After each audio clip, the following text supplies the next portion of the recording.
welcome to Cape Town, Daimien. Thank you very much. It's great to be here with you. You are a leadership speaker on real leadership and business as well. So just tell me a little bit, what brings you to Cape Town?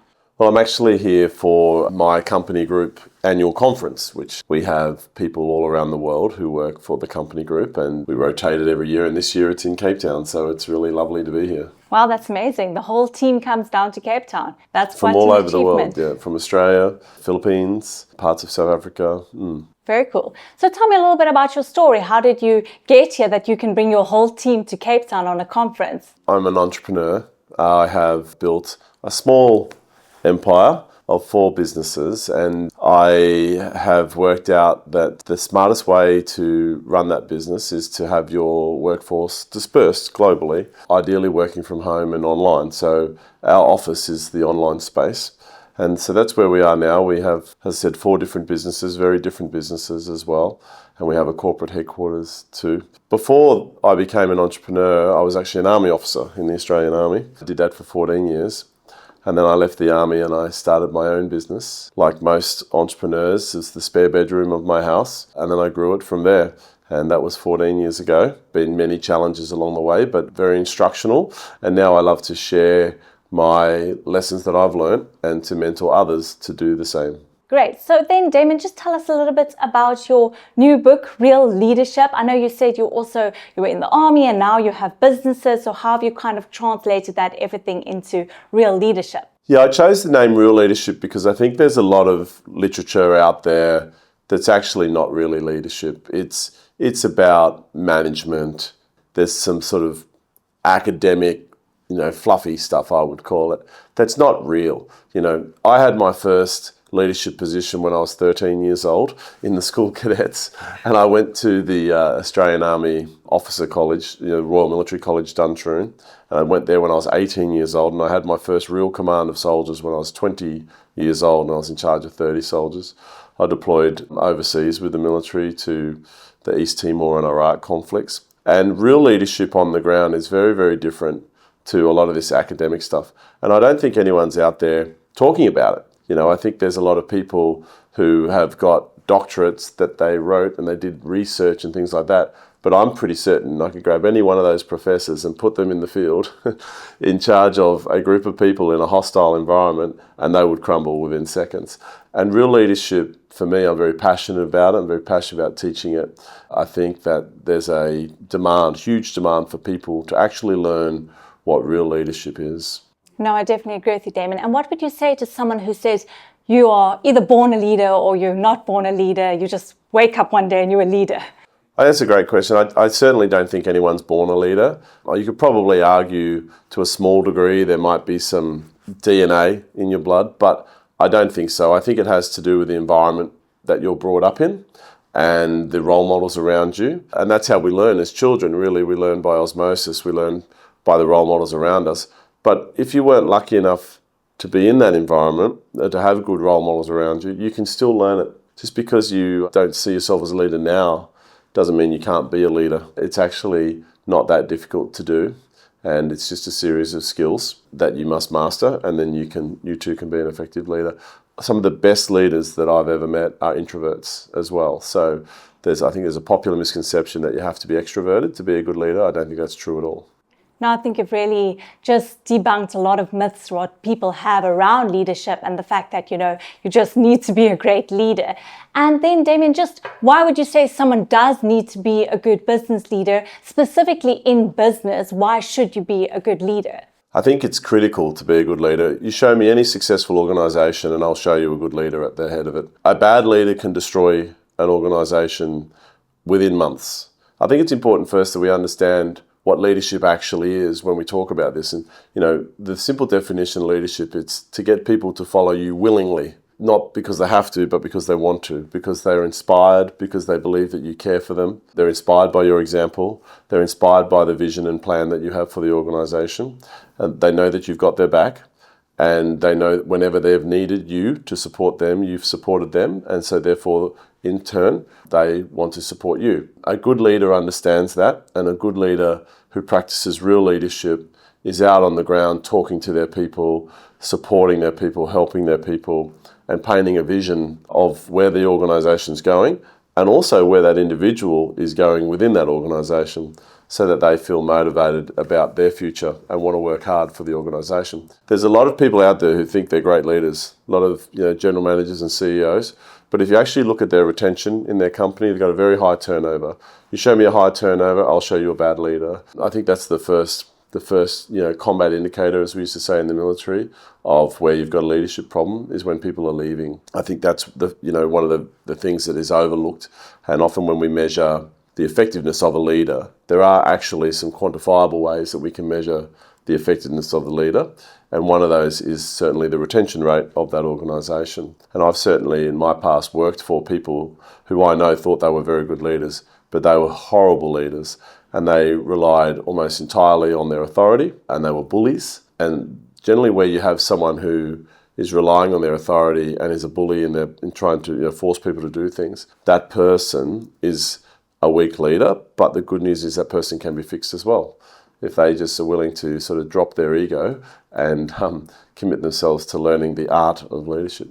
Definitely, Daimien. And I know you spoke a lot now about caring for your employees and being compassionate to them. What are other things that a good leader should have, principles that they can follow to be a good leader? As you have said, you can learn. So what are some of the other things you would recommend? There's so many leadership principles that we can talk about. I think the most commonly understood and what most good leaders would say is the number one rule is always to lead by example. There's nothing worse than the leader of an organisation giving direction or articulating an expectation that people should do a certain thing, and then that person doesn't do it themselves. And so that's the first thing. If you say, do what I say, not what I do, then you're going to have a massive morale problem. People are going to be very upset with you, and they're going to hold resentment towards you because you're forcing them to do a behaviour that you're not doing yourself. I think that's very important. The second reason why leading by example is so important is because people are looking at you for the example. When they're not sure what to do, when they're not sure how to behave, they look to the leader and they do what the leader's doing. And it's a very powerful force, and it's something that happens without anything being said. People are watching you all the time when you're the leader, and when they see you conduct yourself in a certain way and do certain things, often they'll emulate you. So if you want to have a strong work ethic in your organisation, then you need to demonstrate a strong work ethic yourself.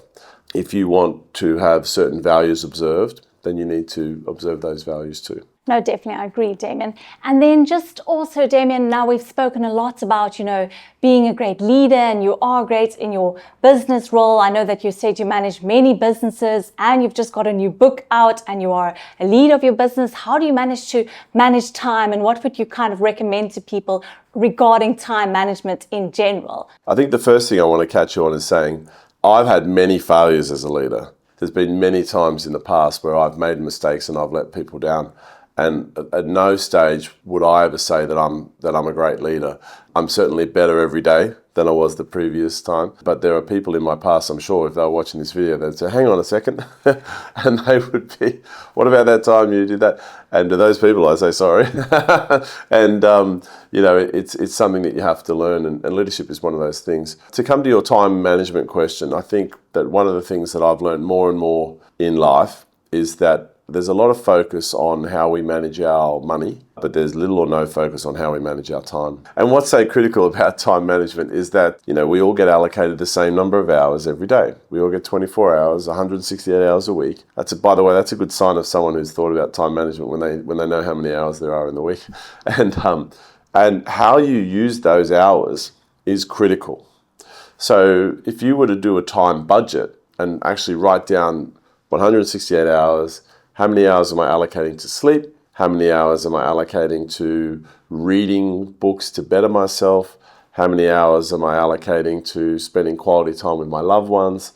You really do need to do that. And all the effective people, all the highly effective, high-performing people in the world all know this, and they all manage it very, very tightly. My schedule is managed down to the half-hour interval. Some people I know, they manage their time down to 6-minute intervals, and that's a bit too full on for me. But I have a saying: if it's not in the calendar, it doesn't happen. If it's not in my Google Calendar, it doesn't happen. So everything, even rest is put in my calendar so that we know that we're managing that resource properly. I think that's critical. But also too, there's managing your time also is a great opportunity for you to succeed in something. For example, if you want to be fit, then you've got to go to the gym every day. Maybe take one day off a week, but you've got to go to the gym every day. If you don't go to the gym every day, you won't be fit. We know this, right? One gym session makes little difference, but 100 gym sessions consecutively makes a massive difference. So you allocate the time in your diary every day to go to the gym, and then it happens. So this same principle can apply with other things as well. Study, reading, leadership, spending quality time with your loved ones. If you've got a partner, then, often date night, should be scheduled in your calendar every week or maybe twice a week. If you have a family, when my children are a lot older now, but when they were younger, I was very religious about always having dinner at 6 o'clock at the table, because it was more than just eating a meal. It was also a time in the day where the family committed to each other to spend time with each other. And so that's important as well. So a lot of these things you want to master in life, and as a leader that you want to get right, you can make sure you're getting them right by scheduling them in your calendar at whatever interval is appropriate to succeed in that thing. So daily for the gym, maybe once a week for a date night, whatever that is, reading, exercise, meetings. For example, people say, Daimien, how do you run this company group? How do you have these 4 businesses and run them all so effectively? I said, well, we have a weekly meeting for each business, and there is a strict agenda for that meeting, and it's at a fixed time, and everyone knows when it is. So Monday, Tuesday, Wednesday, Thursday, 4 business meetings. And then on top of that, we have an accounts meeting, and then how do I get all these books written? I have 3 appointments a week with Nicole, my research and writer, where we work together to make those happen and things like that. So time mastery is critical if you want to be successful at anything. If you don't have a daily calendar and you don't live by it, then you're robbing yourself of all the things you want to achieve. No, definitely, Daimien. I think it's something that people, they just take for granted their time and they don't plan around, and then they think, oh, it's the end of the week, what have I gotten done? But if you don't plan it, like you said, you won't necessarily achieve it. Daimien, I just wanted to bring you back to your point that you mentioned. You said you're not a perfect leader. I know you believe there are no perfect leaders, but do you want to share maybe some mistakes you've made in business? I think people could use that as well, and how you overcame those mistakes. It could be a good learning lesson for people who are starting up their businesses or trying to grow their business.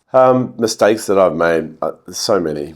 And I remember once I got almost wiped out in business. I remember one of my friends, an older gentleman, who said to me, congratulations, you're now qualified to be successful, because you've got to get wiped out at least once to... So I was almost, but anyway, I thought that was quite interesting, because I think we learn from mistakes, and that's the main thing. When things are going well, we tend to not learn, because often they're going well, so we're, okay, things are going well, don't really think about it, let's just keep doing what we're doing. But often we don't know why they're going well, per se, we're just doing stuff. A lot of people get successful by luck. But when things go wrong, I think the first thing I say to people is make sure you really spend some time diagnosing exactly what went wrong. Because often a lot was going right, but it was only one small thing that went wrong. I'll give one sort of common example. A girl might date a guy who drives a red sports car. He turns out to be a real jerk, he treats her poorly, breaks her heart, and then she says, I'm never dating a guy who drives a red sports car again. Now, obviously, the sports car has nothing to do with it. It's that individual, had obviously a personality trait or two that was unacceptable. But when things go wrong, we tend to make these broad brush, sort of passing conclusions that I'm not going to do that thing again. And that in itself only makes the failure worse, because it then shifts your mindset to block out a whole heap of things that were actually working for you. So when things go wrong, I think that's really important. I think in business, from a leadership perspective, where things have gone wrong, it's really been with people and hiring the wrong people. It's what I call lazy recruitment. So lazy recruitment, we all know what a proper recruitment process is. A proper recruitment process is we would spend some time actually clearly defining the role and all the tasks that we want that person to do. Then we would go, okay, if we need the person to do these tasks, then we need them to have these qualifications, this experience, and these personal attributes. And the personal attributes are really important. And personal attributes are not only about to do the task, but They're also about whether they're going to be a fit for your team and your culture. And so then you would advertise that job, you create a job ad, and you would promote that far and wide and get the maximum number of applicants so that you could be certain that the one person you do choose is in that very top 1% of all the applicants. So, I'm always like, I want at least 100 applicants for any job I advertise so that I know that the one person is the top 1%. And that all makes sense, right? And then you would interview them, and you would probably do 2 or 3 interviews. You would check all their references. You would verify their qualifications. Then you would start them on probation. You would have one-on-ones with them at a more frequent basis when they first start. And that's a proper recruitment process. What most people do is not that. What most people do is hire their friends, their family, right? Or they hear of someone who needs a job, so they dream up a job for that person to do. And what it is lazy recruitment. And the reason why it's lazy, what they're actually doing is it's trust. So they think that because they're a friend or a family member or connected to someone who is, that they'll be able to trust that person to do a good job. When actually it's the opposite. Because what happens is those people who come in with some sort of social connection, they have an expectation that you're going to cut them some slack. Because you're a friend, you're not going to be so hard on them. Because they're family, you're not going to be hard on them. You're also going to be more tolerant of their bad behaviour and failure to perform. So lazy recruitment is probably the biggest mistake I've made. I'm ashamed to say that I've made it too many times, where I've not learned. And I would rather now hire a stranger properly than hire one of my close family and friends. Yeah, and unfortunately, and I do have I have a few friendships that are no longer exist because I hired those people. And then when they didn't do their job well, I had to sack them. That ended the friendship as well. So. No, definitely an interesting one, Daimien. And also you were talking now about recruiting the right people. But let's say you do recruit from the outside and you get the person in and they're just not performing. How would you kind of say, what causes people not to always perform? Is it just that they are a bad apple and you should knock them out one shot? Or are there other reasons? Yeah, look, so when someone's not performing as an individual, there's an old adage that I learned which was skill, will, or resources. So they either have a lack of skill, a lack of will, or a lack of resources. Either way, they're all your fault as the leader. And people find that very confronting and say, well, if someone has a lack of skill, then you as the leader have failed to recruit somebody who has the skill level and or train them in what you want them to do properly and made absolutely sure that they can do that task to the appropriate standard. So it comes back on you, right? Now, we'll come back to willingness, skill, will, or resource. Let's talk about will last. Resources, again, your fault as the leader. They didn't have enough time. They didn't have the materials. They didn't have the software. They didn't have the team that they needed, whatever it is. And that's your job again as the leader to set your team up for success by providing it everything that it needs, right? And so, again, your fault. And then some people might say, well, if they've got a lack of will, how's that my fault? That's their fault. And that's partly true. We do expect people, but as a leader, again, you should be hiring people who are motivated from the start. That should be one of the personal attributes that you're looking when you're recruiting. Someone who is a self-starter, uses initiative, has high levels of professionalism and drive, slightly ambitious but not too ambitious, and someone who takes a personal pride in their work and has a strong work ethic. These are all the things that we should be looking for in the recruitment process. So again, if we then have someone who comes in and they lack of will and they're not motivated, well then your recruitment process has failed. If you've got that right and then their will drops after that, then there is again a problem. Either there's something going on in their personal life that you're not aware of, and so as a leader you failed to make that connection with your team member and to find out what's going on, or your vision for the organisation and your vision for them in the organisation is just not strong enough. So they're dissatisfied with it, and they're probably buying their time, and they're probably sitting in the toilet on their phone looking for jobs, applying for jobs, while they're at work. So again, it's your responsibility as the leader to have an inspiring vision for the organisation. Where is your organisation going? Why would anyone want to get on your bus and go to the destination you're going to? What's in it for them? Not necessarily financially, but emotionally, and a sense of satisfaction and completion, contribution. How can they feel proud about what the organisation is going to do? No, Damien, definitely. And you've spoken now a little bit also about like what kind of person you should look for when you're recruiting, but what kind of person should you look for when you are putting someone in leadership? Obviously, having 4 businesses, you can't run everything. You need people who's going to be leading the rest of the team. So what are those traits that you would say you need to kind of look for? So I think, first of all, you want to see whether they're a good leader or not. And you can address that in the interview process with some leadership questions. You could put to them a scenario and say, okay, you're in this scenario, you've got a team member who is failing, how would you handle that? And see how they answer the question. And I think you'll see very quickly whether they're an experienced leader or not based on the answer that they give. Yeah. And would you say that certain people have more kind of characteristics that make them ideal to be a leader opposed to someone who might be good at their job but would be better at admin, for instance, and not in a leadership role? Definitely. So one of my favorite analogies is from a German general named Clausewitz, and he talked about the 4 types of officers. Officers are, obviously the leaders of an army. He said that people are either dumb or intelligent, and they are either lazy or industrious. And he said, therefore, there are 4 combinations of that. He said, you've got the dumb and lazy, and these people are actually useful because at the end of the day, there's always going to be tasks that are unpleasant that need to be done. They don't need to be done quickly necessarily. And the people who are dumb and lazy generally know that they're dumb and lazy, and they will just take that job to survive, to get a paycheck, and they'll get it done. So those people have their place, but it's certainly not in charge, right? And then you've got the dumb and industrious, which are the hard work very, very hard, but they're not very smart. These people are dangerous, and these people should not be recruited, and they should be removed from your organization. And the reason for that is they'll work very, very hard at breaking everything. And they'll be the sort of people that when they do get fired, they say, do people not understand how hard I've worked for this company? I've worked myself into the ground for this company, and they will yell at the moon about how the injustice of them being fired.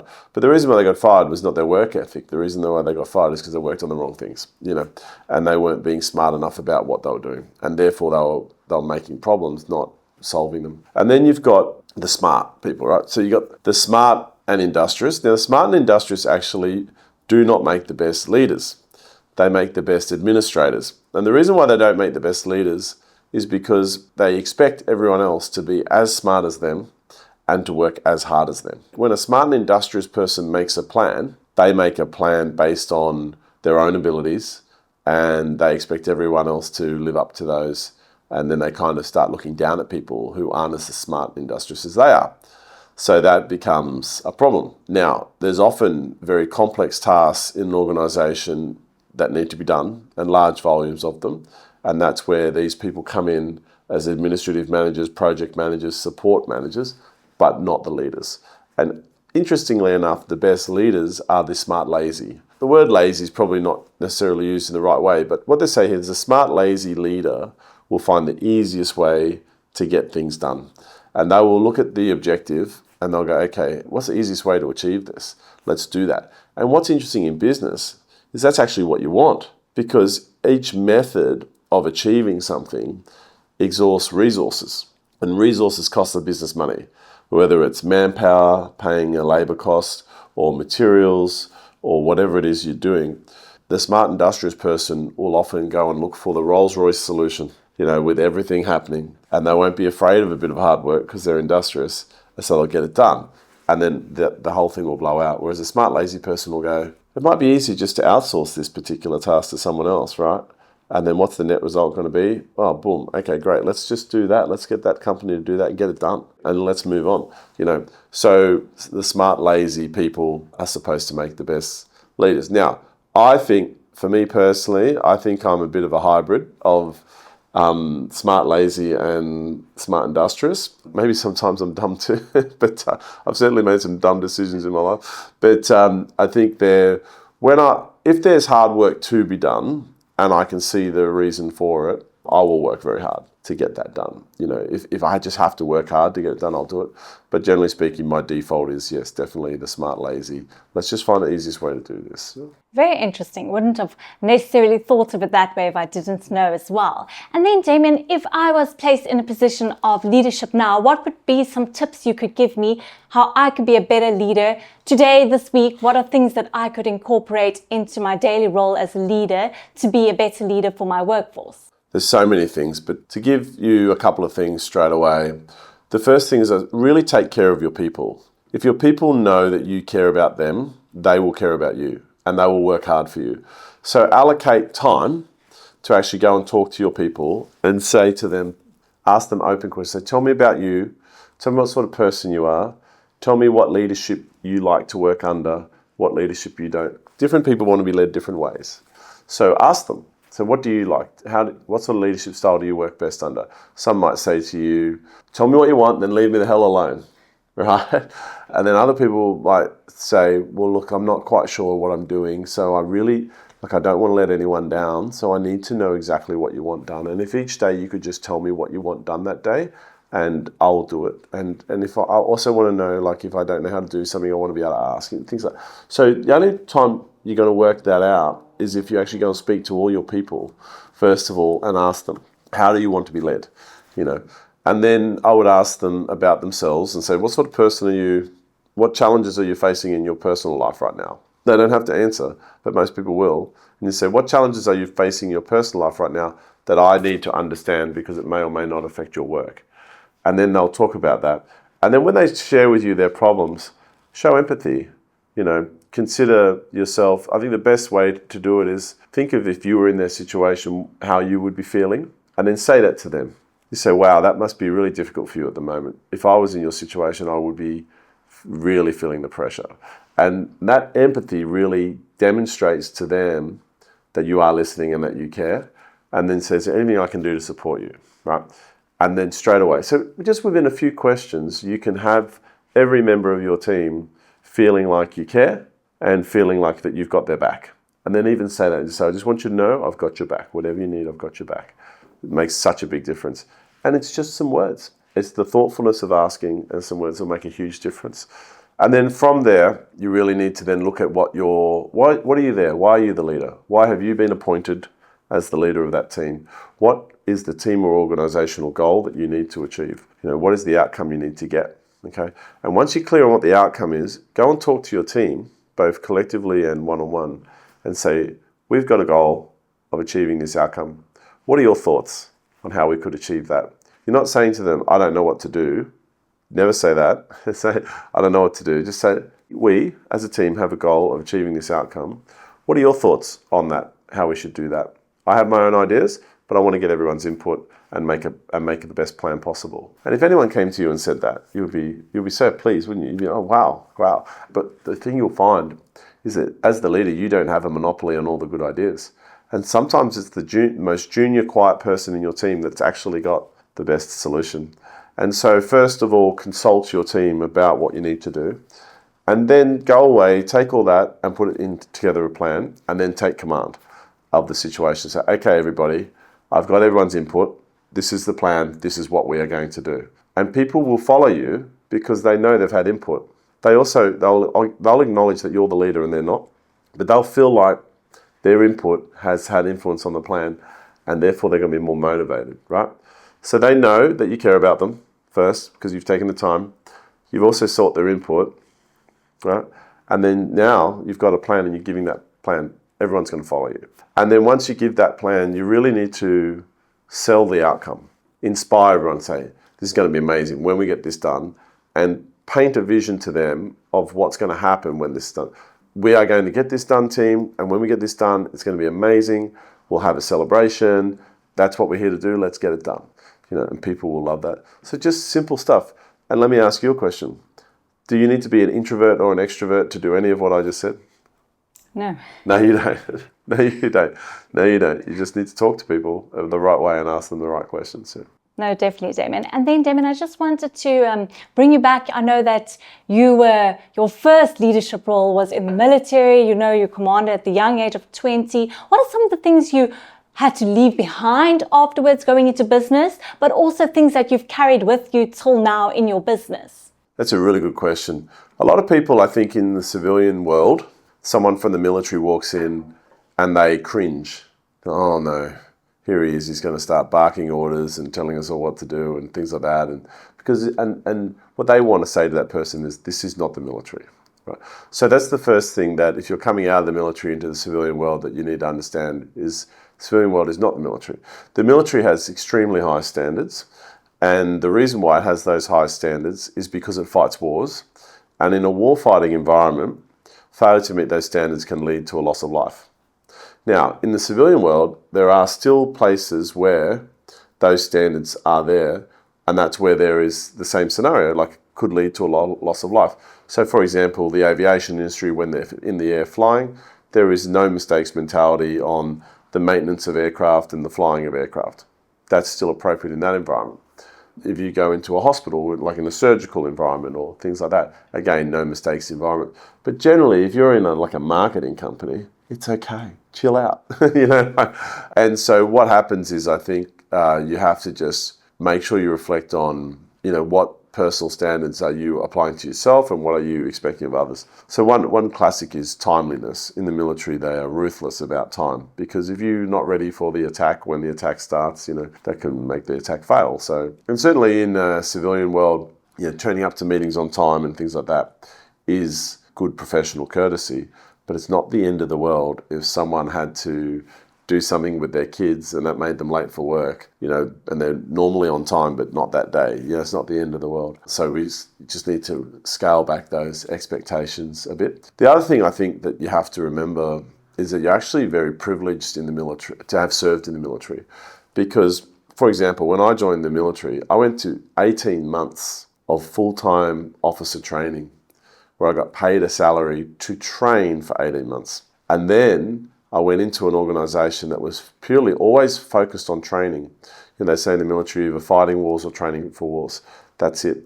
In the commercial world, people haven't had that much training. Some of them are lucky to get any training at all, and they learn it all on the job. Maybe they went to university or did a trade certificate, but then they're pretty much on the job.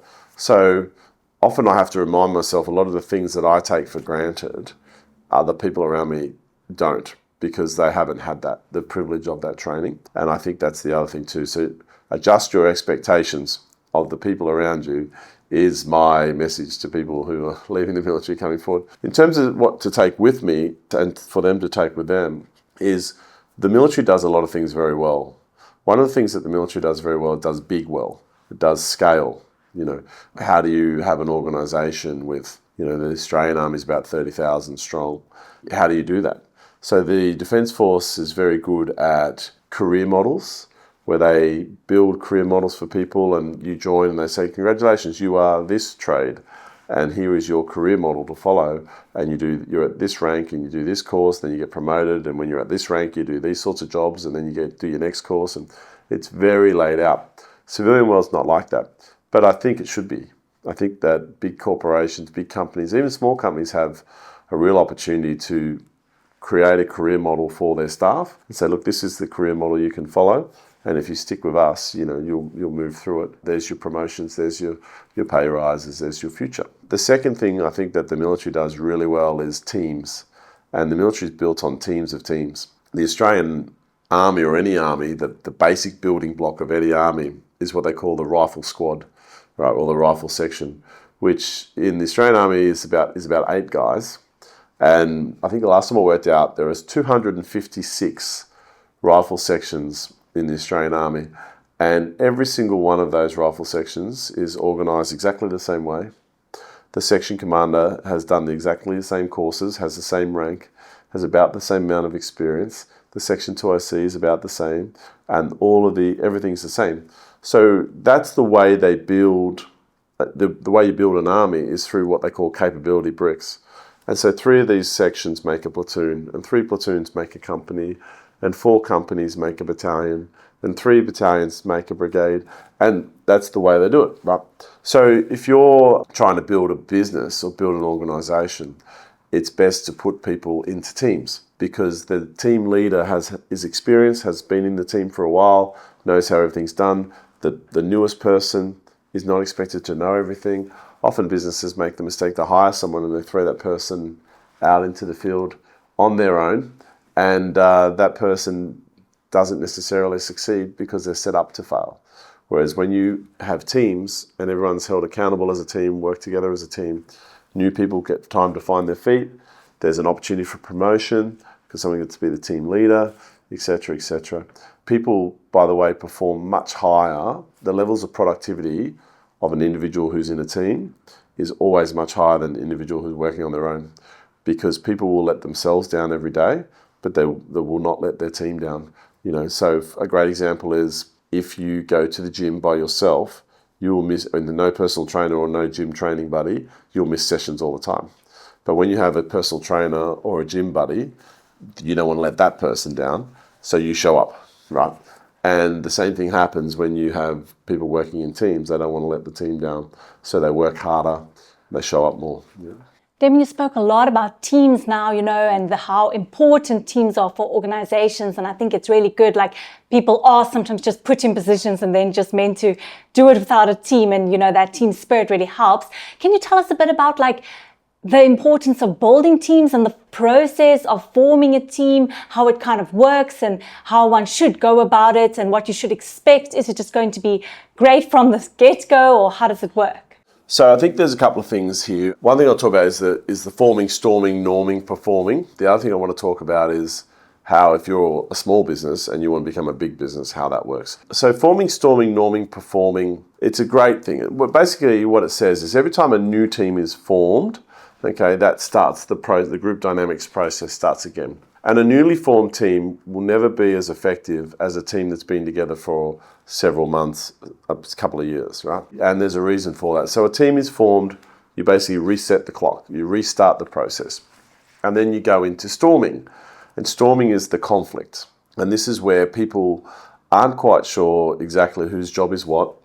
They aren't quite sure what's expected of them. And there's a lot of argy-bargy pushing each other around. A lot of people getting frustrated. Whose job is this? Why was this not done?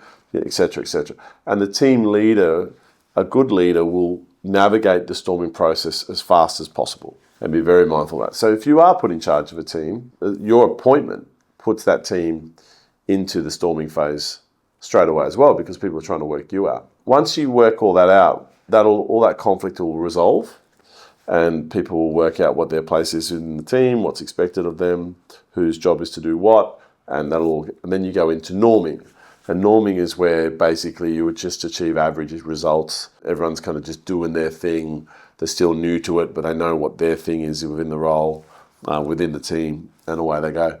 And then once they've done that task or their tasks for a little while, then they'll start getting very good at it. They'll start doing it quickly. It's a bit like, think about anything that you're really good at. You start off slow and then you get better and better at it. Think about your first time you drove a car. You were very unsure of yourself. You're jolting the steering wheel. Now you do it without even thinking. So that's the movement from norming to performing, right? So forming, storming, norming, performing. And every time you break a team up and make a change in a team, you set the clock back. So when you're having expectations of teams, you need to keep that in mind, and should always be hesitant about breaking a team up, particularly in a commercial environment where results matter. But yet, if you also need to grow the organisation, grow your company, you are going to have to break teams, because you're going to have to pull people out to promote them and give them their own team. You're going to have people leave, and you have to bring new people, recruit new people to replace them, and things like that. So it happens like that. Interestingly enough, in the Army, the Australian Army or the Air Force and Navy are always led by someone who's been in the organisation from day one, their whole life. Very, very rarely will you find a situation where they'll bring someone in externally from another country's army or anything like that. They grow their own leaders, and that's why they're so effective, because the leaders who are in charge have been in the organisation from day one. It's all they know. They know the organisation backwards because they've been in it, and they're able to lead it. In civilian business, I find it fascinating sometimes that they'll just bring someone in from another company and put them in charge and hope that it works out. But interesting, like Macquarie Bank, one of the big banks in Australia, I did hear a few weeks ago that they've never had a CEO who didn't come through the ranks of their own company, which is interesting. So I'm not surprised by that. Now, the other thing I wanted to talk about was if you've got a small business, maybe 3 or 4 people, how do you grow your business from a team's perspective? And my answer is you are the team leader, number one. So you have one team, call it team one. You are the team leader. And then what you need to do is start training somebody to be your 2IC. You have a trainee or you get people under you. And ideally, you should be trying to get yourself to the point where you've got 2 people under you who are capable of leading a team. And you replace yourself. You promote one to team leader of team 1, and then you'll promote the other one to team leader of team 2. And then you'll promote yourself to group leader, whatever you want to call it, platoon leader, group leader. And then you'll recruit people under those 2. And that's how you grow your business, is in teams. You always grow in teams. I see organisations all the time, particularly sales organisations, that do not put people in teams, and they are very high churn. Very good people who could have probably been very successful being in a team if they were put in a team environment, but failed because they weren't. And I've got a great example of that in one of my businesses. I remember I had 3 teams of 3 people, and then I had these 3 other individuals who wanted to work alone.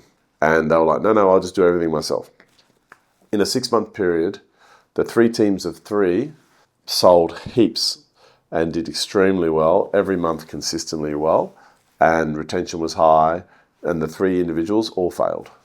So the power of teams is not to be underestimated. And if you want your business to be a success, employ teams, put people into teams. Yeah. So Daimien, can you tell us a little bit about your time in the military, specific when you were a battery commander? One of my greatest privileges when I was serving in the army was to command soldiers. And my last job in the army was to be a battery commander. So a battery commander is to command part of the artillery. So the big howitzers that shoot long distances, and a battery is made up of about 100 soldiers and 6 big howitzers that are towed by a large truck. And then you have forward observers who go to the front line and call in the artillery onto the enemy and things like that. It was quite a challenge. And I remember when I first got told I was going to take command of this particular unit, it was actually the unit that I didn't want. And it was, in my opinion, up until that point, had been the battery that had not been the best battery. I actually had the opportunity to take some long service leave. So before I went on that posting, I took about 2 months long service leave, and I took a lot of time just thinking about how I was going to take command and what I was going to be like as the leader. And I think anyone who's got a leadership appointment in front of them should take some time to really think about what they're going to do. And one thing I knew up until that point was that a good battery commander could make or break a battery. And I'd obviously worked for some very good, some very bad. So I didn't want to be the bad one. I wanted to be a good one. And I took very seriously my role as well. At this point in time, the Australian Army was deploying troops into Afghanistan, real war, and I took very seriously my responsibility to prepare the soldiers that I had for them to be deployed should they be asked to do so. And I asked myself, what is my criteria for success? And the first rule that I made for myself was that no one would die or be very seriously injured under my command in training, ideally in war as well, but the enemy has a say in war, whether of that. And so I thought to myself, first of all, risk management, what can go wrong? I thought about things that happened in the past where things had gone wrong. The 3 things that were, one was being run over by a truck. That had actually happened in the army, particularly at night time when you're in the field and the trucks are driving around, and often you have another unit that's sort of already there and they're asleep. There's been occasions where that, so I was like, okay, we need to make sure that never happens. The other one was what in the artillery they call firing a mistake, which is when the howitzer is fired, which has a range of 15 kilometres, by the way. So the slightest error on the direction and elevation that is applied. So we make sure that's a no-fail criteria and no room for error. And then the other one was with rifles, an accidental discharge of a rifle shooting somebody. And so it was very hard about that. And then when I took over command of that unit in January of 2008, I'd already had prepared what I was going to say. And it was very unconventional, perhaps.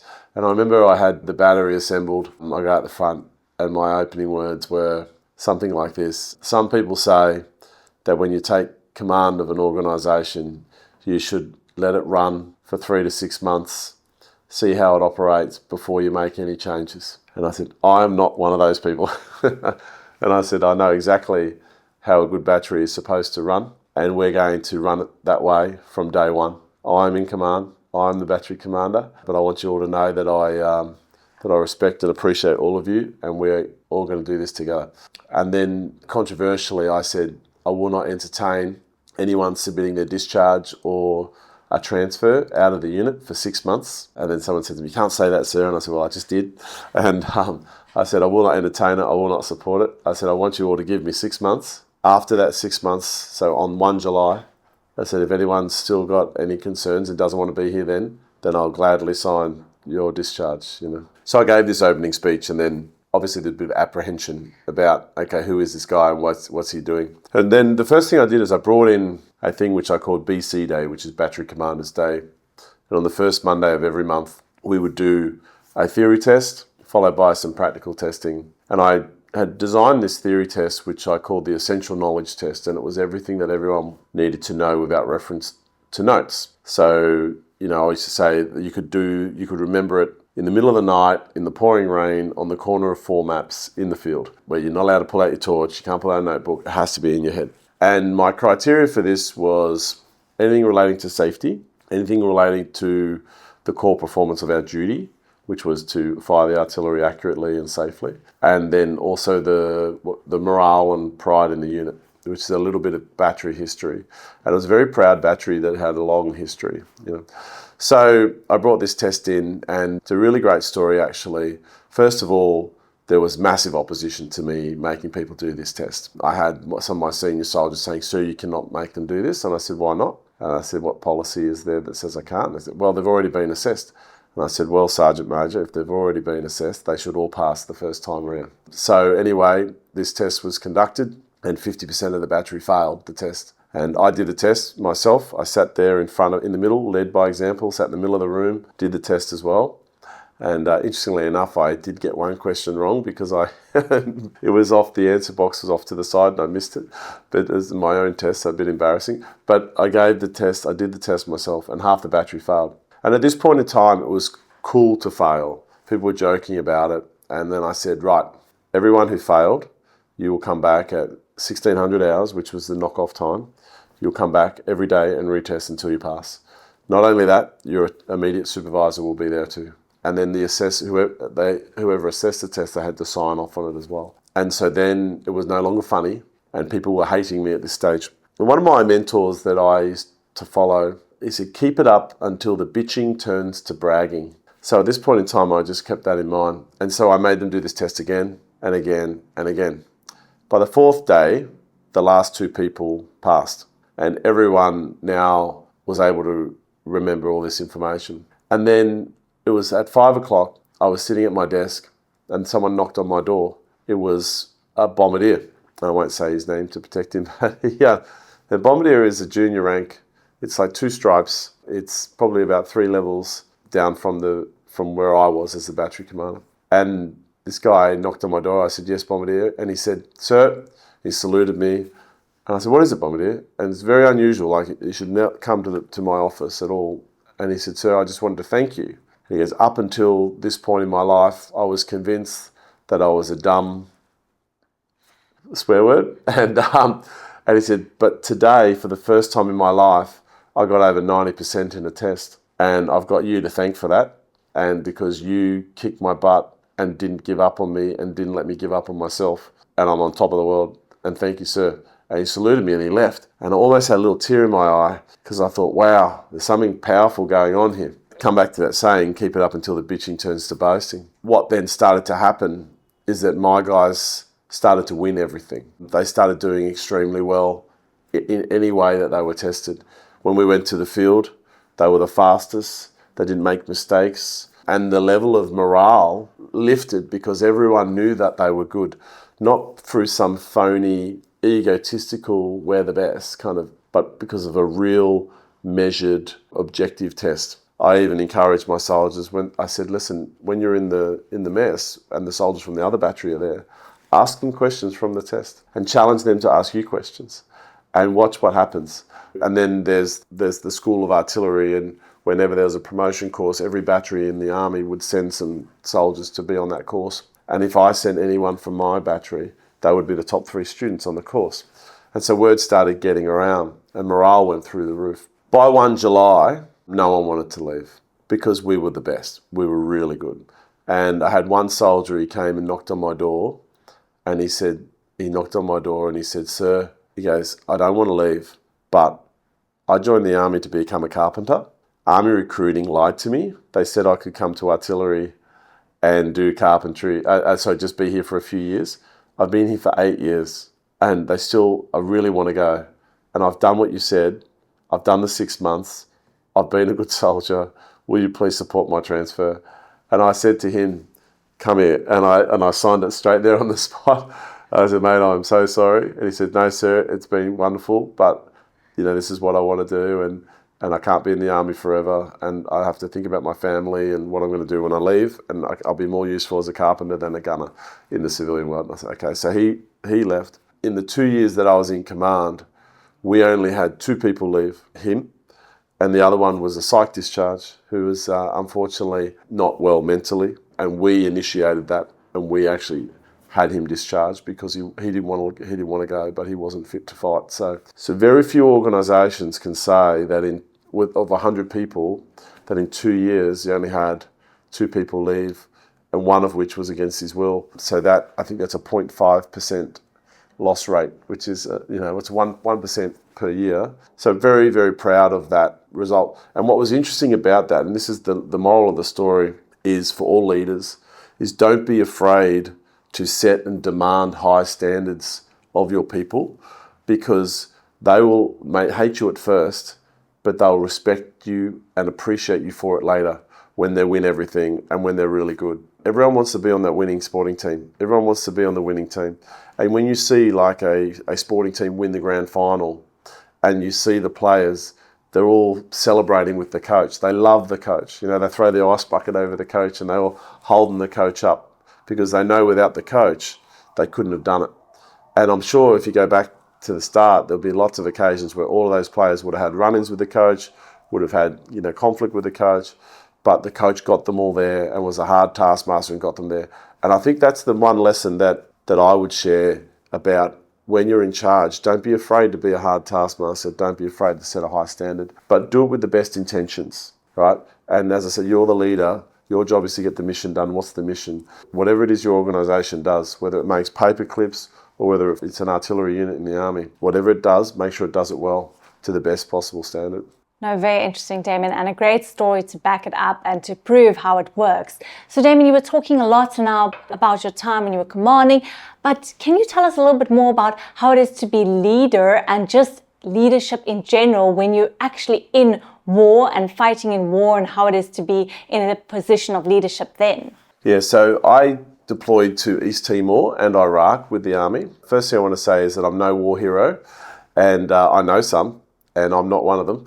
I did my job like every soldier who gets deployed does. However, I did learn a lot from that environment, particularly as an officer. So interestingly enough, the Iraq War, I went to Iraq in 2005, where it was a very kinetic, serious war. There was a very active enemy and there's a lot of casualties, a lot of people dying, very serious war. However, my role in the Iraq War was more of what we call a staff officer. So I was more inside the compound, in the headquarters, planning and controlling operations, not out on the ground, kicking doors in and catching bad guys, But in East Timor was which I was there in 2002, 2003, 2 years earlier, was more of a peacekeeping operation at this stage. There was an active enemy, but the enemy was quite small. They were only small groups and it wasn't a fair fight. What happened in Timor, though, was quite interesting. We were on the border and the enemy was the former militia of East Timor who had been expelled when East Timor became independent. So they'd gone across the border into Indonesia, where they were living in refugee camps or what have you.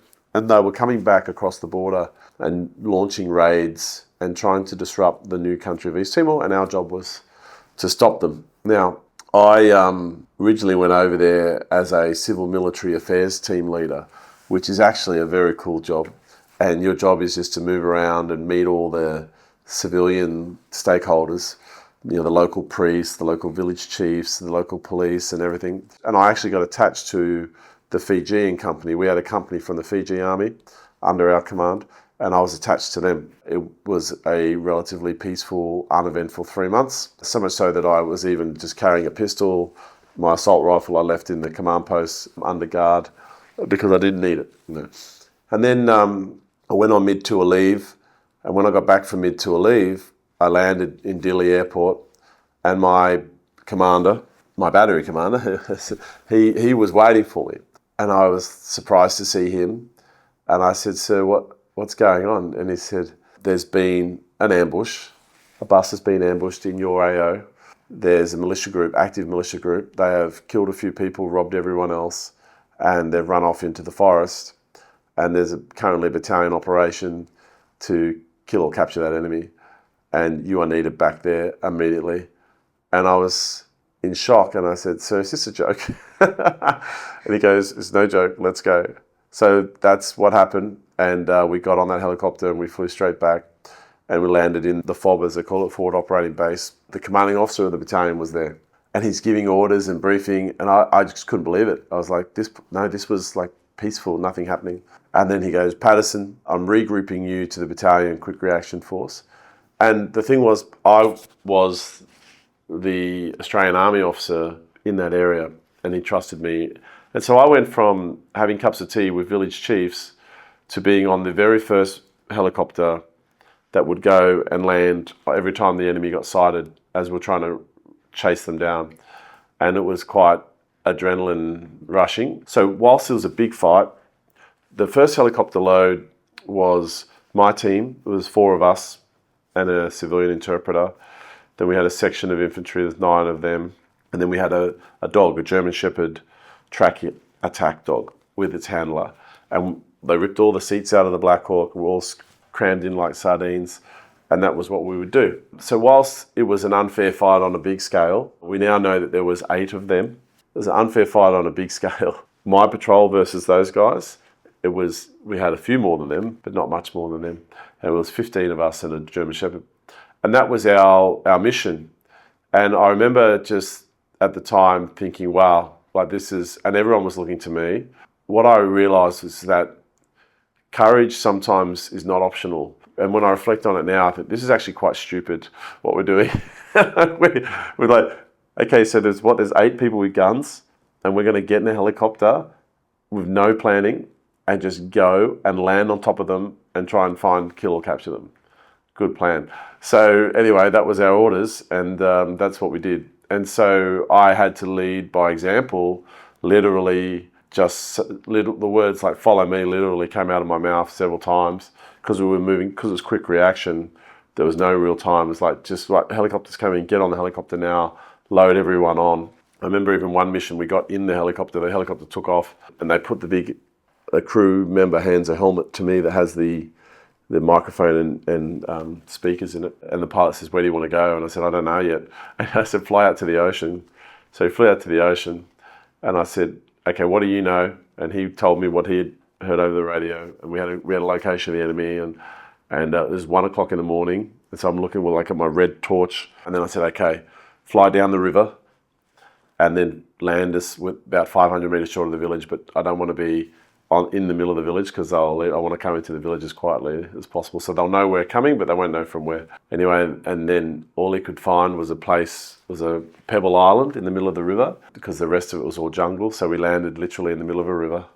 We got out, and then I remember the helicopter took off, and then when it went quiet, the section commander of infantry said, "Sir, where are we and what are we doing?" And that was the first time that he got a chance to actually know, to get any instructions from me. And I said, "We're 500 meters from a village, enemy was sighted there. We're going to go there now. We're going to try and get them. Follow me." And I then jumped in the river, and unfortunately the water was only waist high, and we went through the other side. But what was interesting about that operation was sometimes as a leader, there's no time to plan, there's no time to talk, there's just do now.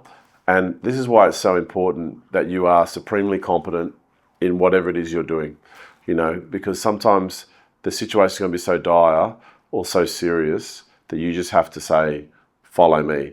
And you better hope that you know what you're doing for them to follow you. So that was interesting. We did about 6 of those missions like that. The enemy did end up getting captured. They actually escaped our cordon, but 2 of them were wounded in a engagement, and then the other 6 escaped the cordon. And then 1 got caught by a neighbouring battalion, the Portuguese battalion, and the other 5 got away, but we got the names of all the guys from the ones that were captured, and then they all got caught in the end. A small war, but an interesting war nonetheless. There's a couple of things that come to mind around that. Before I left for that deployment, I actually got married. And there's a tradition in the army that dates back to the British Army, where British Army used to be the colonial police force, right? So the British, in India and South Africa, and and if you wanted to marry a local woman, you would have to write a letter to your commanding officer requesting permission to get married. So there's a bit of an army tradition that whenever you get married, you would write a letter to your commanding officer requesting permission to get married. And in the modern days, no one really ever did it. So I didn't do it, but I put in a leave application to go on a honeymoon, to take 2 weeks leave before the deployment. And then next thing you know, I get a letter in the internal mail. It's on an official letter, and it's got the commanding officer's name on the back. And I thought, I'm either in a lot of trouble or I've done something really good, and I don't remember doing anything really good, so I must be in trouble. So I opened the letter, and what it was a letter from the commanding officer, and it said, Dear Patto, which is Patterson, my surname, my nickname, and it's like, I hear you're getting married. I've met your lovely fiancée. Good decision. Your leave is approved. I hope you have a wonderful time, and that you can come back, and we'll see you when you come back, and let's deploy, and we'll go together. And I remember getting this letter. This man was in charge of 1,000 people, and he was training them for war. And I remember getting this letter and just thinking, wow. And the moment I got that letter, every bad thing I'd ever heard about that guy went out the window, because the fact that he had the thoughtfulness to take the time to write that letter, and he probably just said to his adjutant, saw the leave app, said, write this guy a letter from me, say the following, send it, But it's that thoughtfulness that made the difference. And then when we then went to war, and he then ordered me to be in the QRF and do all those things, I just did it. Because I just thought he's a good man, and I'm going to do anything he wants me to do. And when I look back in hindsight, I think how powerful that small gesture was in terms of getting the best out of me.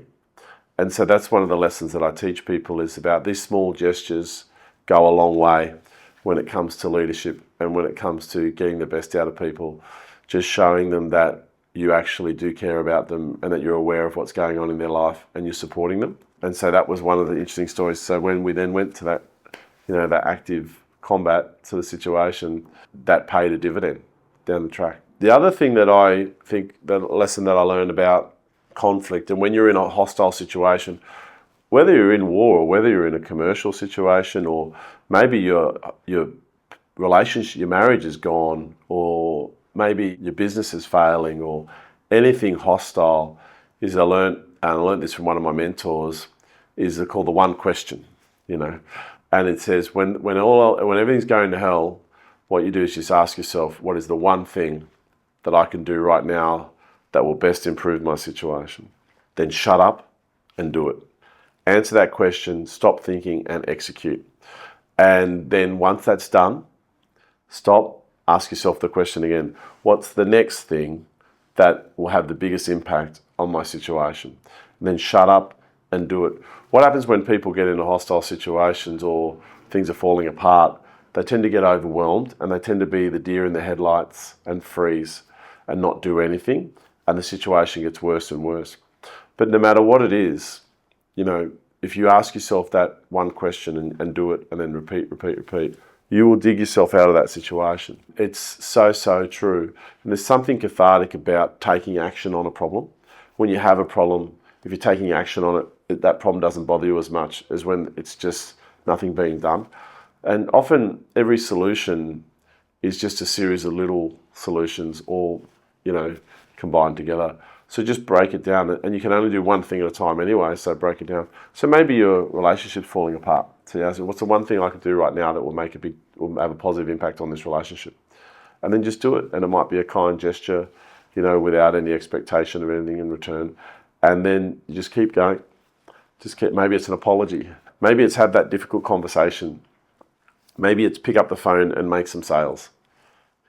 Maybe your business is going under. Well, think, okay, well, what's the one thing I can do right now? What's your most profitable product? Go sell it. Money solves lots of problems in business. Go sell your most profitable product. Just make 100 calls and sell one, and things like that. And so that's a valuable lesson from the battlefield. And that lesson in the battlefield context, like maybe you're patrolling along, and then all of a sudden the bush around you erupts you're caught in an ambush. The enemy is shooting at you from 3 different directions, and so what do you do? Okay, well, hit the deck. Find a little hole in the ground where they can't get you. So you do that, and then, okay, now what am I going to do? Return fire to put their heads down. Then what am I going to do? Get on the radio, call in for some help. Then what am I going to do? Move out of the ambush to a better location. Then what am I going to do? Call in reinforcements. Then what am I going to do? And you just keep taking action, and you'll get yourself out of the situation. The biggest problem in a crisis is the deer in the headlights frozen leader who doesn't do anything. That's the most dangerous situation you can have. No, definitely, Daimien. You've shared a lot of interesting and valuable information from when you were in leadership, specifically in the army. But now I want to ask you a little bit more about a different leadership role you've had, which is when you had a not-for-profit organization, which is a completely different ball game. Maybe you can just share some insights on how it was to be a leader in that situation. Yeah, so in the army, you do a lot of leadership training. Up until that point, I thought I wasn't that bad a leader. When I got out of the army, I decided to pay forward what was done for me. When I was a teenager, I was a bit of a wayward kid. I actually got put into a cadet program where 2 veterans actually mentored me and got me on the straight and narrow. And I was very grateful for that. So I wanted to pay forward what had been done. And I went and volunteered for the Army Cadets.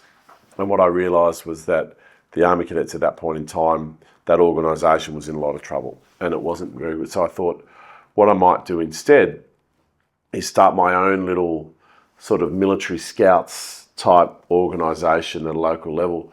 And my original vision was it'll just be me and maybe about 30 kids and a couple of helpers, and I was going to run it top level standards, really be the best program, and then that would be my pay for it. I would just help 30 kids. I was helped. I'm one kid that was helped. I'll help 30.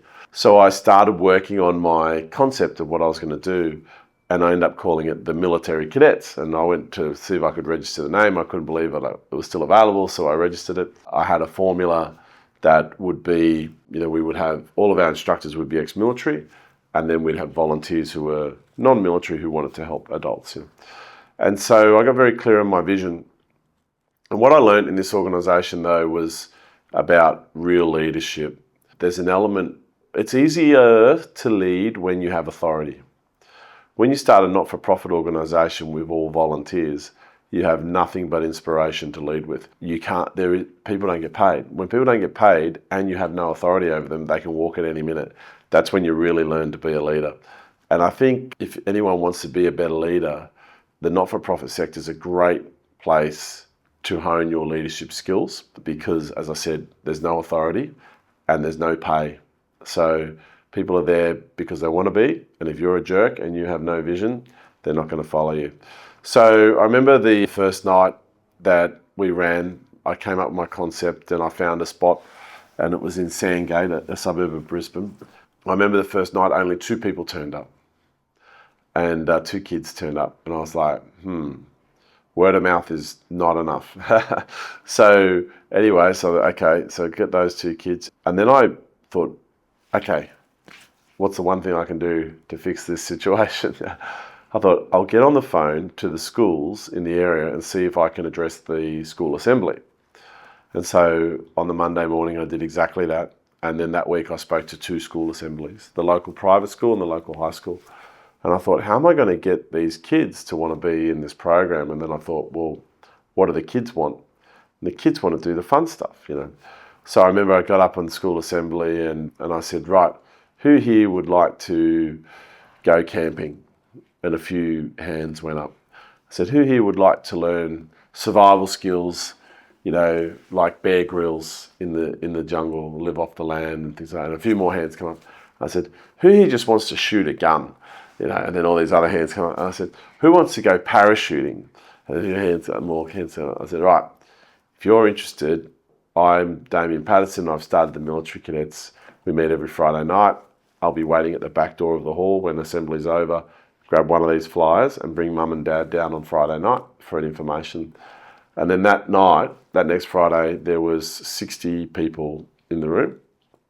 And we signed up all but one child. We ended up with a total of 38 kids in the very first platoon that we formed. And I also picked up a few instructors. But I remember I gave again, vision is so important.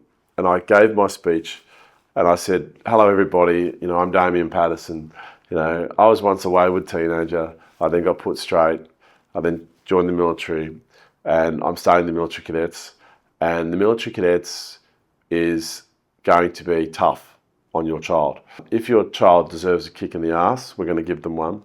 If they deserve a pat on the back, we're going to give them one. They will be yelled at.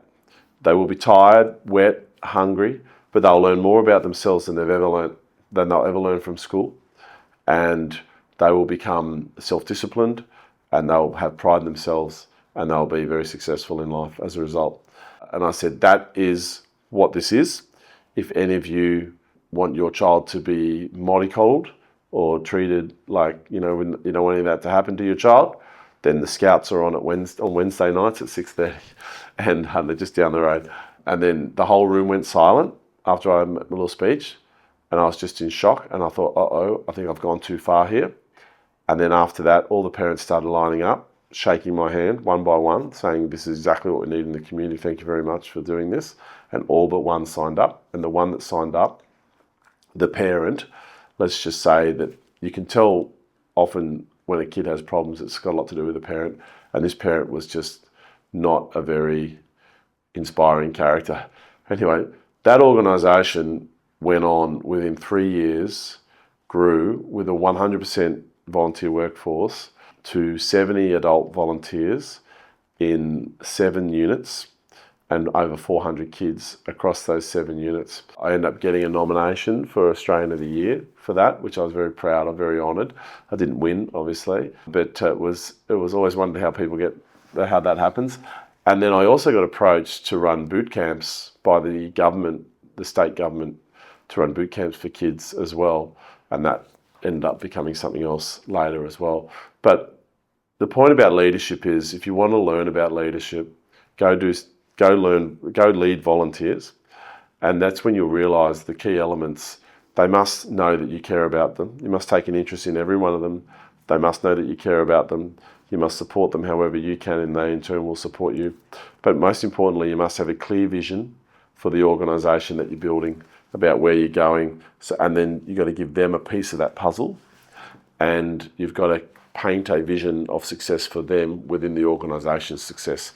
And that is really, really important. All right, so thank you, Daimien, for coming today and just chatting with us all about real leadership. I can really see you've been in many leadership roles and we have your book, Real Leadership. Maybe just to end off, you can just tell everyone why they should get real leadership for a last time and we'll close off. I wanted to write a book about real leadership, a handbook, the handbook, that people, whatever level you're leading at, you can just have a quick read. It's not that long, it's about 120 pages long, but some very sound principles in there and actionable things you can do that you can read a chapter tonight and then go to work tomorrow and implement it. So you can get that from DamienPatterson.com and all good bookstores. And there's more books to come like that. But look, my closing message for people is, everyone can be a better leader. You're not born that way. It's something you have to develop, and you just have to decide that you want to be a good leader and start committing some of your time to learning the craft. A lot of people are very frustrated and critical of the leaders above them, but are not prepared to step up and be leaders themselves. So step up, have a go, and you'll get better and better with experience. Thanks, Daimien. You've really shared some great insights, and we will be reading Real Leadership. Thank you.